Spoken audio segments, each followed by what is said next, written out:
Hello, and welcome to the Bird Listener. I'm David Howell. My goal with this video, and the ones to come, is to introduce you to birds. More accurately, to big birds. I live with 3 large macaws, Caribus magnificus, Bravos stupendicus, and Gandolphus terrificus. Now, Carib and Bravo are blue and gold macaws, a bonded pair, even though they're both males. Gandy's also a male, but he's called a Maui Sunrise, which is a second generation hybrid from crossbreeding a Harlequin macaw and a Catalina macaw. And they're also hybrids. They're quite rare and stunningly beautiful. I'll have him on screen soon. Now, in short, Carib and Bravo are my birds, beginning almost 20 years ago. Now, Gandy is devoted almost exclusively to my Wonder Whippy Kate. And he has been since day one of about the 6 years that he's been with us. You see, all of these birds are rescues, and each one of them has their own amazing story. I'll tell you those tales because they really are worth telling. But since I'm just getting started with this whole YouTube channel, recording videos, editing videos, and all the rest of it, seems like why is a logical question. So let's see if I can kind of maybe answer that for you.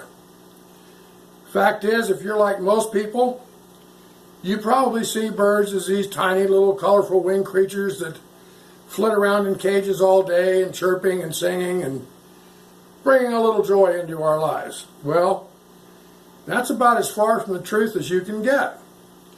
The more you're around birds of virtually any size, the more you see, the more you listen to them, the more you learn from them, you can't help but see that birds are tremendously complicated, very intelligent, and are a far cry from the old axiom that birds are easy keepers.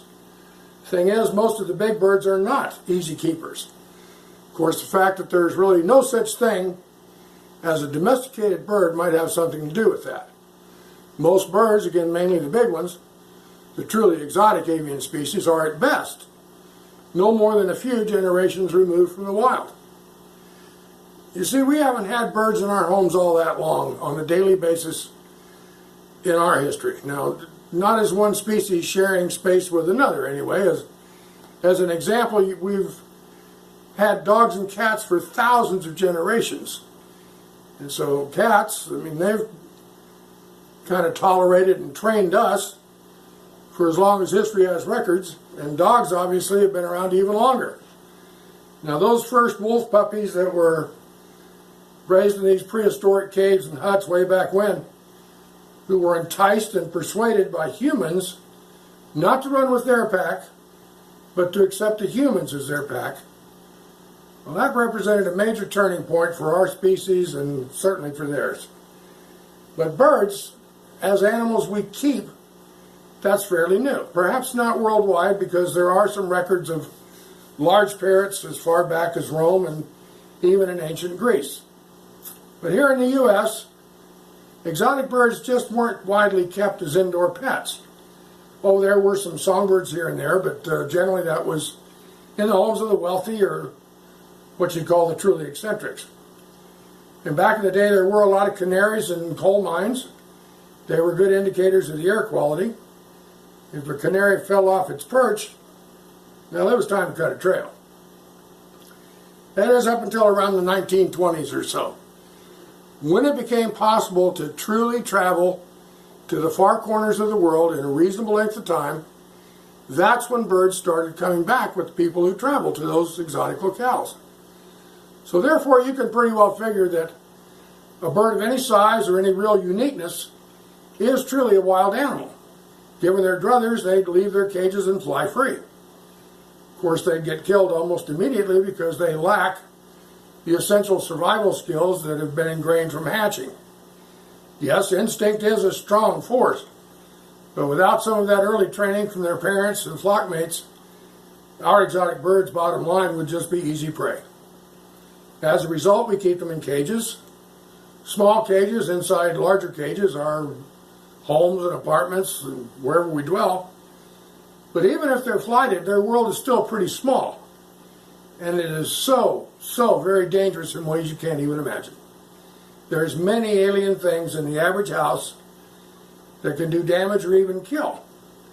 And there'll be several videos on those hazards and the threats that they represent as time goes on. But since we want to protect them, we're careful with our birds. We tend to them. We care for them physically, mentally, medically, emotionally. Again, future videos will touch on those topics and others. Strange little critters, though, birds. It's basically because they're wild.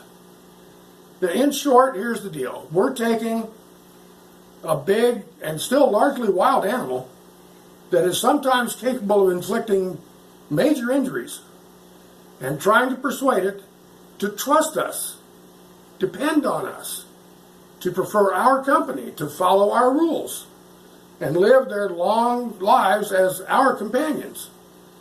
Like I said, birds are not easy keepers. In fact, they don't cater to us so much as we cater to them.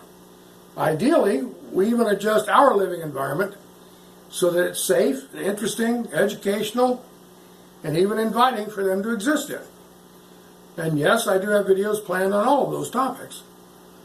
Now, all that said, there's no finer companion animal than a good bird. They provide something completely different than what you get from a dog or cat. My feeling is that perhaps we sense that these winged creatures are indeed wild. These creatures with feathers, not fur, with beaks and talons instead of teeth and claws, they truly aren't just pets. They're wild creatures that allow themselves to care about us, and we in return care for and about them. Might not be easy, so you may well be asking yourself, are they worth it? Absolutely. Absolutely. Now, as for the why behind me doing these videos, obviously, I'd like to pique your interest so that you come back. See, I've got about 20 years or so of big bird experience under my belt. During that time, I have listened very intently to my birds. And I've written a great deal about them on many topics. So basically, I'm here to share some of those observations that I've made, some of the lessons that I've learned. But mainly, I want to emphasize the true and tangible joy and pleasure that big birds bring to your life. Creve and Bravo have taught me a great deal and about life and even how to live it. So I've spent a long time listening to Creve and Bravo. And it occurs to me that maybe it's time for me to pass on some of what they've said.